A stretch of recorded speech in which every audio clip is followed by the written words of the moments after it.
Hello everybody, welcome to another Alternative Interactions. I'm Gary. Today we're going to be looking at money. This will probably be a two-parter because it can get on and a little bit, not boring but dull. And that's the last thing I want, is to make the understanding dull. Obviously this is not financial advice in any way, shape or form. And obviously all the history that I'm telling you is subject to how can I put it, supposition. It's my look at the kind of way that things have gone and how we've got to where we are currently, and in the position we're actually currently in, which is fundamentally the end of the fiat currency experiment, if we want to call it that. Yeah, it's quite an interesting subject, and one that I've been looking at for some time. And I'm no financial expert, and anything I say is not financial advice in any way, shape or form. It's just my opinion. But hopefully it'll give you an indication of how we've got to where we've got to, because everything in life, I like to know how we got to where we got to, and the main players or key things that happened to get us to where we are, because nothing happens by chance, particularly financially, and obviously everything often takes quite some time to develop, if we put it that way. So let's see how we go. I have got some notes, so if you see me looking down, I'm just making sure that I get the dates right. Obviously at the moment, bit of brain fog and everything going on. I don't want to make a mistake of giving the wrong date. So first of all, I'm going to look at the United Kingdom, because the United Kingdom is very key in all of this, and then we'll move on to the USA, which is also key to the situation where we're in, and a potential battle that we have between the Trump administration and the Bank of England currently, which is hotting up quite nicely, I think. So there we go, a bit of intrigue there. So fundamentally, the United Kingdom has, or England, as I will call it. So I don't wish to offend our Scottish, Welsh, or Irish viewers, but for now I'll just use the term England to cover the entirety of it, because I think it's just easier. But basically I'm talking about United Kingdom, but I should call it England.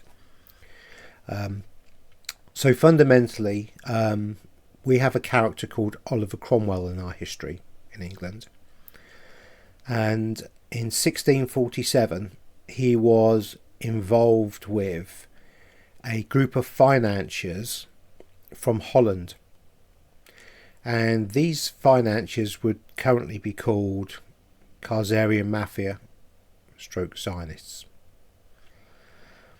So we will call these the K Mafia, because obviously algorithms can kick in, and I don't want to get this channel or this video removed. So the K Mafia, okay, I think we know who we're talking about there.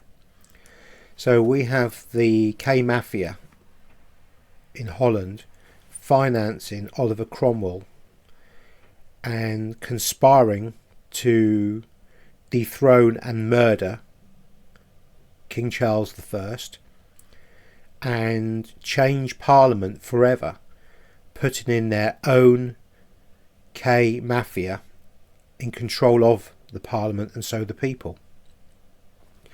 And this had been obviously orchestrated for some time. Now there's a very good book that you should probably be aware of. Here we go, that's it, that's better. The Nameless War. And this has many things in it, lots of information about many things that we can't talk about. But the gentleman who wrote the book here was put in prison during the war by Winston Churchill to keep him out of the way, so the K Mafia who Churchill was part of, could continue their efforts, and the Balfour Agreement and the Israel theft of Palestine and such like that happened.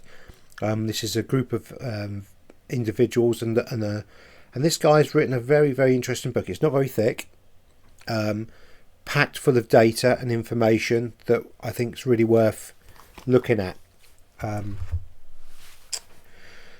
So the book obviously goes into far more detail. I'm not going to, but fundamentally, in 1647, Oliver Cromwell was in conversation with Holland and the K Mafia there, and conspired to dethrone King Charles I. And in January 1649, that came to pass, and Charles was no more. This then gave, fundamentally, the K Mafia control over the United Kingdom in a very strong way. Now, they still didn't have full financial control, but that then happened in 1694, and 27th of July 1694, in fact, when the Bank of England was formed, again by the K Mafia. We have the Rothschilds and other names that are associated with this. So the K Mafia started the Bank of England in 1694. At that point, the entirety of the nation was basically under the control of the K Mafia of the UK. Now, I have spoken in previous videos about their desire to take over America, and the fact that the war of independence, or the war against the British, was foiled by the Russians, and the price the Russians paid for that when the K Mafia took over Russia via the Bolsheviks and murdered the Romanovs and such like. So we then go forward in history for some time, and the Battle of Waterloo, which is very key. Now, behind all this, we fundamentally have, and certainly now, is the Bank of International Settlements in Basel. And they have funded both sides of every war since their inception. And they are the central bank of the central bankers. And these guys really are the cream of the K Mafia, and really do not have your benefit, your best interests at heart, let's put it that way, unless they can suck you dry first. They really are quite foul creatures. Interesting that Mark Carney was obviously part of that group for some time when he was the Bank of England governor in the UK. And there's quite a lot of dirt that's been said. Monaco 64 covered that recently on the Mark Carney came up, and that's been shared on my Telegram channel, and some further information with his Committee of 300 and also the other committees and bits and pieces that he's involved in. It's a spider's web of control, the monetary side, and we see this. So getting back to Battle of Waterloo.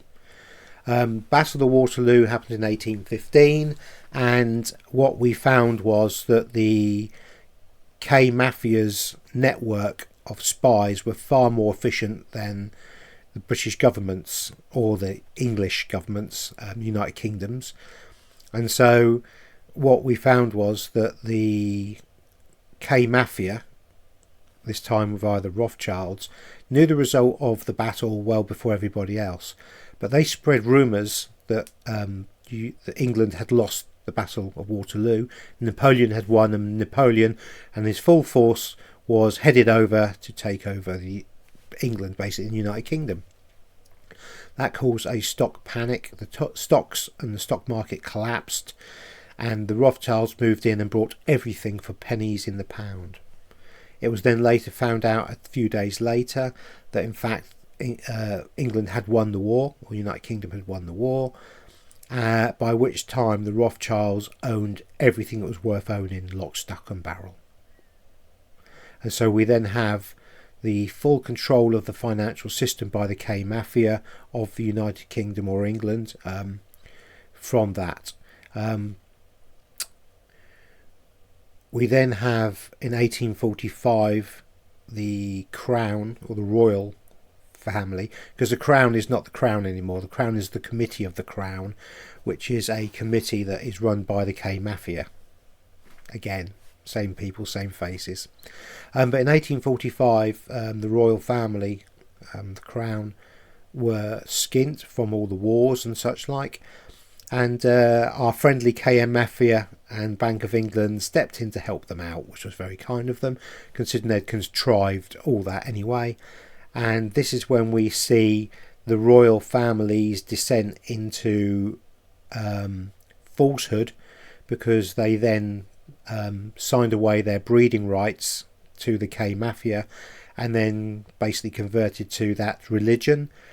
And we then have a disrupted bloodline of royalty from there onwards. So none of the royals are really royals anymore, apart from ones that were brought in, like Diana and co, which we covered in Rocking Pandora's Box with Richard the other day. So that's kind of the background of the UK or England. So England is a totally captured KM Mafia controlled entity. Now the USA is very similar. It just took the K Mafia longer to do so. And so what we have is, the first real important thing is the meeting on Jekyll Island in 1910. I think in 1907, from memory, JP Morgan had to bail out the USA via all the dodgy dealings that the bankers had been doing and stealing all the people's money. And fundamentally they went too far and popped the system. And so the Jekyll Island meeting in 1910 was a way of creating a system where the K Mafia, or the bankers, could gamble away all the money with impunity, and any losses would be covered by the public. Yes, great. So what we have then is the Jekyll Island stuff happened, and there was an agreement. There were 6 men, or 6 major bankers, on Jekyll Island. And again, in my Telegram, I will include some historical link to that and the information about this. Now, obviously, there had to be a key, how can I put it, a key event to trigger this. And there were 3 bankers that were against this, and I cover this in Did the Titanic Really Sink? And these 3 bankers that opposed the Jekyll Island Federal Reserve and IRS, which was to come, system, they all died on the Titanic in 1912. And then it was, the Federal Reserve was begun on the 23rd of December 1913. So the 23rd of December 1913, after the bankers were unlived on the Titanic, which wasn't the Titanic as we cover, it was the Olympic, that we then have the control via the K Mafia of the USA. And we then see that the IRS was actually started on February 25th, 1913. And the IRS was there basically to cover any debts in taxes that the bankers would create. And they also then took over the control of the monetary system fundamentally in America. And any losses were then covered by the working people of the USA. So really we're talking about debt slavery. And we have obviously the debt slavery in the UK, and we then have the debt slavery in the USA.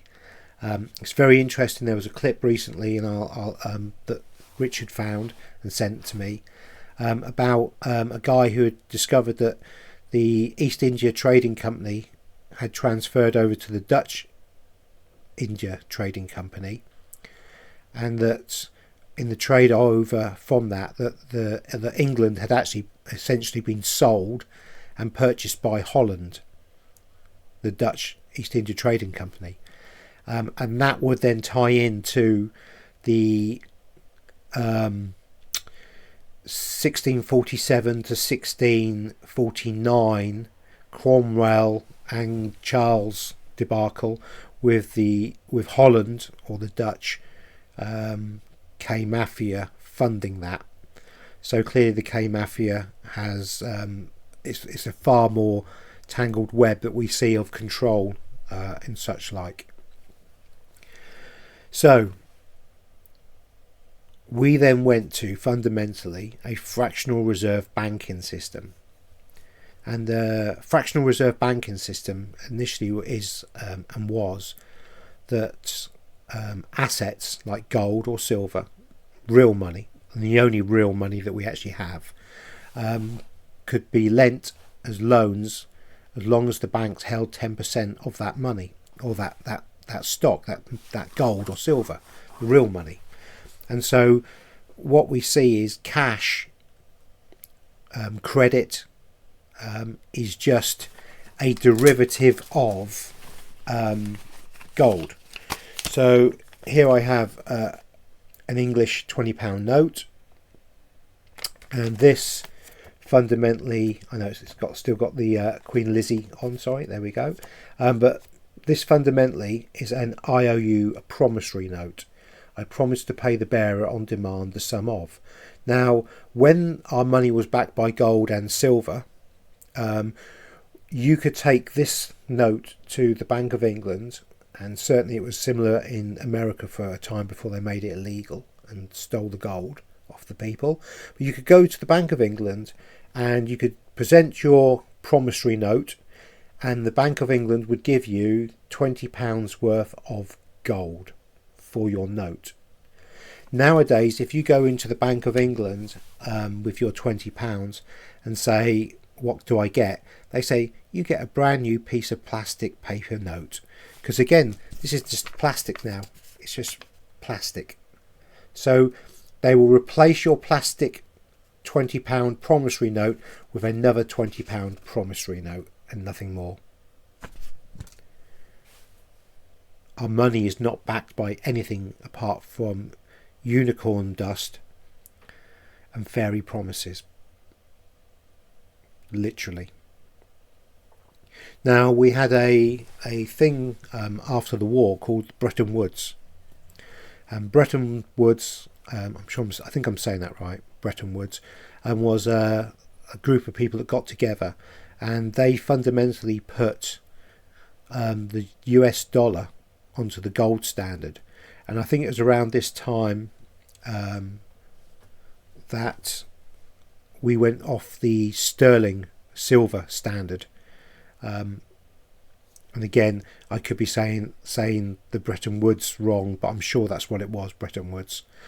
Again, if I've got it wrong, please comment. This is from my memory. But we were on a gold standard until 1970 in the US. The UK came off the gold standard, or the standard, I think, slightly earlier, I think in 64, and pegged its currency to the US dollar. So we fundamentally have the dollar being as good as gold.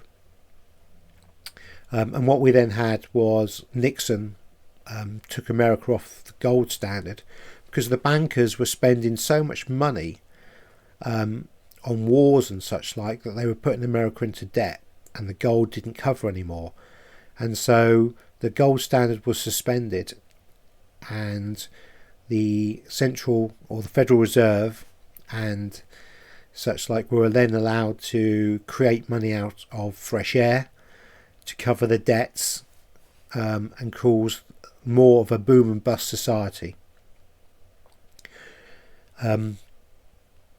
So in 1974, the because the dollar was literally sitting there backed by nothing, as it currently is today. 1974, America had a conversation, probably a very strong-armed conversation, with Saudi Arabia, and the petrodollar was created. And so the dollar was then backed by oil, and that agreement lasted for 50 years. So in 2024, the petrodollar backing, the oil backing of the US dollar finished, and currently the US dollar is backed by nothing apart from pixie dust and unicorn rainbows, whatever else you want to call it. Just like the British pound is. It's backed by nothing, because the British pound is actually a derivative of the US dollar, as is the euro, and most currencies are. So that's a bit of background and understanding of fundamentally where we are with the money. So we currently have our cash money, our credits, our credit cards and everything else like that are not money. They're debt, and they're backed by nothing. And this is a real big one, which we'll be going into in part 2, is that all money, or 97% of all the money in the world, is created by banks out of fresh air. This then creates inflation and debt, and it's a cycle of boom and bust, where the bankers create debt slavery for us and put us in perpetuity of the debt that never was, because the money never existed. And this is the con of where we are currently, and I believe we're about to see the end of this fiat currency like it's called fiat. And so we will possibly be seeing big changes with the Federal Reserve, Bank of England and the Bank of International Settlements, which is fundamentally the controller of our world's finance and the wars. And we'll talk about the funding of all that, and the wealth management companies who own everything and are part of the K Mafia. I'll leave it there for now, because that's a lot to take in. I don't want to go too much and blow your mind, but just want to let you know that we have had, England has been taken over, America has been taken over by the same group of people, and they have taken away the backing of our money, which is gold and silver. The only real money that we have is gold and silver, and we were on a silver standard for thousands of years, and gold was always part of it as well. That's been taken away, and we're now in the promissory note era of nothing, and so that now has to change and go back to sound money, and we're about to go through that pain, I believe. So hopefully that makes sense. Thank you very much for listening, and there'll be a part 2 coming very soon. Bye everyone.